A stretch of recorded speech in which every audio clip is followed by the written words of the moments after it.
ರಂಜಿತಾ ದುನಿಯಾಗೆ ಸ್ವಾಗತ. ನಾನಿವತ್ತು ಈ ವಿಡಿಯೋದಲ್ಲಿ IVF ಟ್ರೀಟ್ಮೆಂಟ್ ಮಾಡೋದಕ್ಕೆ ಎಷ್ಟು ಟೈಮ್ ಬೇಕಾಗುತ್ತೆ ಅಂತ ತುಂಬ ಜನ ಅವರಿಗೆ ಡೌಟ್ ಇರುವಂಥದ್ದು. ಹಾಗಾಗಿ ನಾನು ಈ ವಿಡಿಯೋದಲ್ಲಿ ಎಷ್ಟು ಡ್ಯೂರೇಷನ್ ಬೇಕಾಗುತ್ತೆ, ಎಲ್ರಿಗೂ ಸೇಮ್ ಇರುತ್ತಾ, ಒಂದು ತಿಂಗಳಲ್ಲೇ ಪಾಸಿಟಿವ್ ಬರುತ್ತಾ, ಎಷ್ಟು ಟೈಮ್ ಬೇಕಾಗುತ್ತೆ ಎಲ್ಲರ ಬಗ್ಗೆ ವಿಡಿಯೋದಲ್ಲಿ ಡಿಸ್ಕಸ್ ಮಾಡ್ತಾ ಇದ್ದೀನಿ.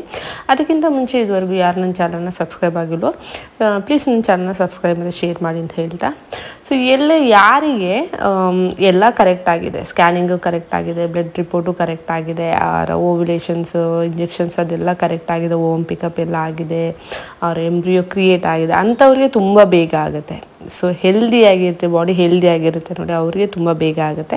ಬಟ್ ಯಾರಿಗೆ ಈ ಥರ ಏನಾದರೂ ಇಶ್ಯೂ ಇದೆ, ಬಾಡಿ ಪ್ರಾಬ್ಲಮ್ಸ್ ಇದೆ ಅಂತಂದರೆ, ಮೆಡಿಕಲ್ ರೀಸನ್ಸ್ ಏನಾದರೂ ಇದೆ ಅಂತಂದಾಗ ಅವರಿಗೆ ಒಂಚೂರು ಡಿಲೇ ಆಗ್ಬೋದು. ತುಂಬ ಎಲ್ಲ ಹೆಲ್ದಿ ನಾರ್ಮಲ್ ಆಗಿದೆ ಅಂತಂದರೆ ಒಂದೇ ಮಂತಲ್ಲಿ ಆಗುವಂಥದ್ದು, ಇಲ್ಲ ಅಂತಲೇ ಎಷ್ಟು ಬೇಕಾದ್ರೂ ನಿಮ್ಮ ಹಿಸ್ಟ್ರಿ ಮೇಲೆ ರಿಪೋರ್ಟ್ ಮೇಲೆ ಡಿಪೆಂಡ್ ಆಗಿರುತ್ತೆ ಅಂತಲೇ ಹೇಳ್ಬೋದು. ನಾರ್ಮಲಾಗಿ ಯಾರಿಗೆ ಪೀರಿಯಡ್ಸ್ ರೆಗ್ಯುಲರ್ ಇರುತ್ತೆ ಅವರಿಗೆ ಆದಷ್ಟು ಬೇಗ ಆಗುತ್ತೆ. ಬಟ್ ಯಾರಿಗೆ ಇರೆಗ್ಯುಲರ್ ಇರುತ್ತೆ ಅವರಿಗೆ ಒಂಚೂರು ನಮ್ಮ ಹಾರ್ಮೋನ್ ಇಂಬ್ಯಾಲೆನ್ಸ್ ಆಗಿರೋದ್ರೆ ಅದನ್ನ ಕರೆಕ್ಟ್ ಮಾಡ್ಕೋಬೇಕು IVF ಟ್ರೀಟ್ಮೆಂಟ್ ತೊಗೊಳ್ಳೋದಕ್ಕಿಂತ ಮುಂಚೆ. ಆ ಥರ ಕರೆಕ್ಟಾಗಿದ್ದರೆ ನಿಮ್ಮ ಸಕ್ಸಸ್ ರೇಟ್ ಜಾಸ್ತಿ ಆಗುತ್ತೆ ಅಂತ ಹೇಳ್ತಾರೆ.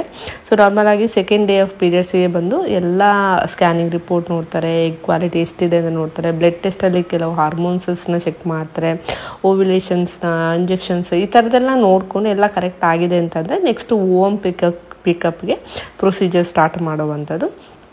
ನಾರ್ಮಲಾಗಿ 8 to 9 ಇಂಜೆಕ್ಷನ್ ಪ್ರತಿದಿನ ಕೊಟ್ಟು, ಕೆಲವು ಹೊಟ್ಟೆಯ ಮೇಲ್ಭಾಗದಲ್ಲಿ ಕೆಲವರು ತೊಡೆಯ ಮೇಲೆ ಇಂಜೆಕ್ಷನ್ನ ಕೊಟ್ಟಾದಮೇಲೆ ಎಗ್ ಕ್ವಾಲಿಟಿನ ಇಂಪ್ರೂವ್ ಮಾಡೋದಕ್ಕೆ ಅವರು ಇಂಜೆಕ್ಷನ್ನ ಕೊಡುವಂಥದ್ದು.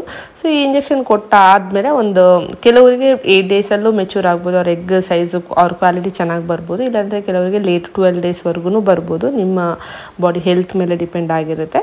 ಅದಾದಮೇಲೆ ಎಗ್ ಕ್ವಾಲಿಟಿ, ಅವ್ರ ಎಗ್ ಪಾಲಿಕಲ್ ಸೈಜು 18 mm 20 mm ಇದೆ ಅಂತಂದಾಗ ಆವಾಗ ಓಮ್ ಪಿಕಪ್ಗೆ ಡೇಟ್ ಫಿಕ್ಸ್ ಮಾಡುವಂಥದ್ದು ಡಾಕ್ಟರ್ಗಳು. ಕರೆಕ್ಟಾಗಿ ನೋಡಿಕೊಂಡು ಓಮ್ ಪಿಕಪ್ ಮಾಡೋದಕ್ಕಿಂತ ಮುಂಚೆ 36 ಗಂಟೆಗಳ ಮುಂಚೆ ಟ್ರಿಗರ್ ಶಾಟ್ನ ಕೊಡುವಂಥದ್ದು, ಅವ್ರು ಮೆಚೂರ್ ಆಗೋದಕ್ಕೆ ಇಂಜೆಕ್ಷನ್ನ ಕೊಡುವಂಥದ್ದು. ಈ ಇಂಜೆಕ್ಷನ್ ಕೊಟ್ಟಾದಮೇಲೆ 36 hours ಒಳಗಡೆ ಆ ಓಮ್ ಪಿಕಪ್ ಆಗಿರಲೇಬೇಕು. ಟೈಮ್ ಮೇಂಟೆನೆನ್ಸ್ ತುಂಬಾ ಮುಖ್ಯ ಈ ಟೈಮಲ್ಲಿ. ಯಾಕೆಂದರೆ ಟೈಮಿಂಗ್ಸ್ ಒಂಚೂರು ಆ ಕಡೆ ಈ ಕಡೆ ಅಂತಂದರೆ ಎಗ್ ಒಡೆದೋಗೋ ಚಾನ್ಸಸ್ ಇರುತ್ತೆ, ನಮಗೆ ಎಗ್ ಏನೂ ಸಿಗೋಲ್ಲ IVF ಟ್ರೀಟ್ಮೆಂಟಿಗೆ. ಅದಕ್ಕೆ ಆ ಟೈಮಿಂಗ್ ಕರೆಕ್ಟಾಗಿ ಮೇಂಟೈನ್ ಮಾಡಿಕೊಂಡ್ರೆ ಎಗ್ ಎಷ್ಟು ಮೆಚೂರ್ ಆಗಿರೋ ಎಗ್ಗೆಲ್ಲ ಫುಲ್ ಡೀಟೇಲ್ಸ್ ಸಿಗುತ್ತೆ. ಇಲ್ಲಾಂದರೆ ಕೆಲವು ಒಡೆದೋಗಿ ನಮಗೆ ಲಾಸ್ ಆಗೋ ಚಾನ್ಸಸ್ ಇರುತ್ತೆ ಅಂತಲೇ ಹೇಳ್ಬೋದು.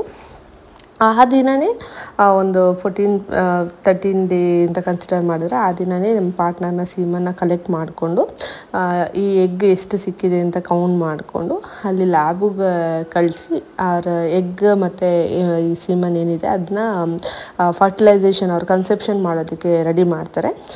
ಇದಾದಮೇಲೆ ಅಂದರೆ ಓಮ್ ಪಿಕಪ್ ಮಾಡ್ತೀವಲ್ಲ, ಇದಾದಮೇಲೆ ನಾರ್ಮಲಾಗಿ ಅವರು ಡಾಕ್ಟರ್ಗಳು ನೋಡ್ತಾರೆ ರೆಡಿ ಇದ್ದಾರೆ ಅವ್ರು ನೆಕ್ಸ್ಟು IVF ಸೈಕಲಿಗೆ, ಅವ್ರ ಹಾರ್ಮೋನ್ ಏನಾದರೂ ಇಂಬ್ಯಾಲೆನ್ಸ್ ಇದೆ. ಆ ಟೈಮಲ್ಲಿ ತುಂಬ ಬ್ಲಡ್ ಟೆಸ್ಟ್ನ ಮಾಡ್ತಾರೆ, ಓಮ್ ಪಿಕಪ್ ಆದಮೇಲೆ ಬ್ಲಡ್ ಟೆಸ್ಟ್ನ ಮಾಡ್ತಾರೆ.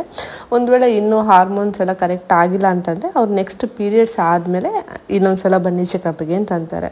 ಒಂದು ವೇಳೆ ಇಲ್ಲ ಎಲ್ಲ ಕರೆಕ್ಟ್ ಆಗಿದೆ, ಅವ್ರಿಗೆ ಕ್ವಾಲಿಟಿ ಎಲ್ಲ ಚೆನ್ನಾಗಿದೆ ಅಂತಂದರೆ ಆ ಮಂತಲ್ಲಿ ಈ ಡೈರೆಕ್ಟಾಗಿ ಇಂಪ್ಲಾಂಟ್ ಮಾಡೋದಕ್ಕೆ 19th ಡೇ, ಆ ಮಂತ್ನ 19th ಡೇಗೆ ಇಂಪ್ಲಾಂಟ್ ಮಾಡ್ತಾರೆ. ನಾರ್ಮಲಾಗಿ 20th ಡೇನೂ ಮಾಡ್ಬೋದು, ಈ ಥರ ಇಂಪ್ಲಾಂಟೇಷನ್ ಮಾಡ್ತಾರೆ. ಆ ಥರ ಇದ್ದವರಿಗೆ ಜಸ್ಟ್ ಒಂದೇ ಮಂತಲ್ಲಿ ಅವರಿಗೆ ಪ್ರೆಗ್ನೆನ್ಸಿ ಆಗ್ಬೋದು. ಒಂದು ವೇಳೆ ನಿಮಗೆ ಈ ಥರ ಹಾರ್ಮೋನ್ ಪ್ರಾಬ್ಲಮ್ಸ್ ಅವ್ರ ಬ್ಲಡ್ ರಿಪೋರ್ಟ್ ಕರೆಕ್ಟಾಗಿ ಬಂದಿಲ್ಲ ಅಂತಂದರೆ ಅವ್ರು ನೆಕ್ಸ್ಟ್ ಪೀರಿಯಡ್ಸ್ ತನಕ ವೆಯ್ಟ್ ಮಾಡೋದಕ್ಕೆ ಹೇಳ್ತಾರೆ. ಕೆಲವರಿಗೆ ಇರೆಗ್ಯುಲರ್ ಪೀರಿಯಡ್ಸ್ ಇರುತ್ತಲ್ವ, ಲೇಟ್ ಆಗಿದ್ರೂ ಆಗ್ಬೋದು, ಹೇಳೋಕ್ಕಾಗಲ್ಲ.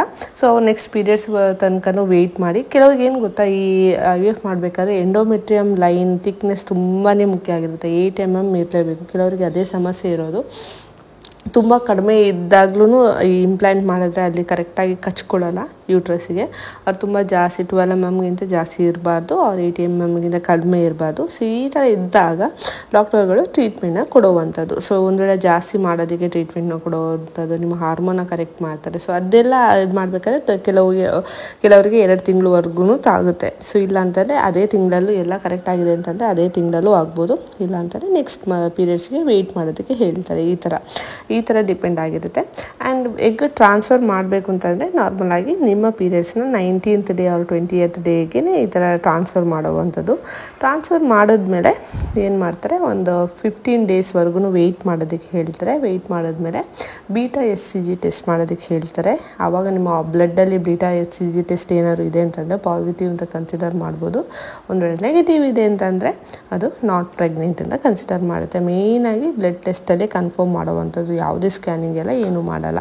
ಬೀಟಾ HCG ಆದಮೇಲೆ ನೆಕ್ಸ್ಟ್ ವೀಕಲ್ಲಿ ಅವ್ರು ಸ್ಕ್ಯಾನಿಂಗ್ ಕರ್ಕೊಂಡು ಹಾರ್ಟ್ ಬೀಟ್ ಚೆಕ್ ಮಾಡುವಂಥದ್ದು. ಈ ಥರದ್ದೆಲ್ಲ ಪ್ರೊಸೀಜರ್ ನಡೆಯುತ್ತೆ ಅಂತಲೇ ಹೇಳ್ಬೋದು ಫ್ರೆಂಡ್ಸ್ ಇದರಲ್ಲಿ. ಸೊ ಒಂದು ವೇಳೆ ಈ ಟೈಮಲ್ಲಿ ಎಂಬ್ರಿಯೋ ಟ್ರಾನ್ಸ್ಫರ್ ಮಾಡ್ತಾರಲ್ಲ, ಇವಾಗ ಬ್ಲಾಸ್ಟೋಸಿಸ್ಟ್ ಸ್ಟೇಜಿಗೆ ಏನಾದರೂ ನಿಮ್ಮ ಎಂಬ್ರಿಯೋ ಹೋದರೆ ಅಲ್ಲಿ ಗ್ರೇಡಿಂಗ್ ಕೊಡ್ತಾರೆ. A ಗ್ರೇಡ C ಗ್ರೇಡ ಅಂದ್ಕೊಂಡು. A ಗ್ರೇಡ್ ಅಂತಂದರೆ ಗುಡ್ ಅಂತ ಕನ್ಸಿಡರ್ ಮಾಡ್ತಾರೆ. C ಗ್ರೇಡ್ ಅಂತಂದರೆ ಒಂಥರ ಲೋ ಲೆವೆಲ್ ಅಂತ ಕನ್ಸಿಡರ್ ಮಾಡ್ತಾರೆ.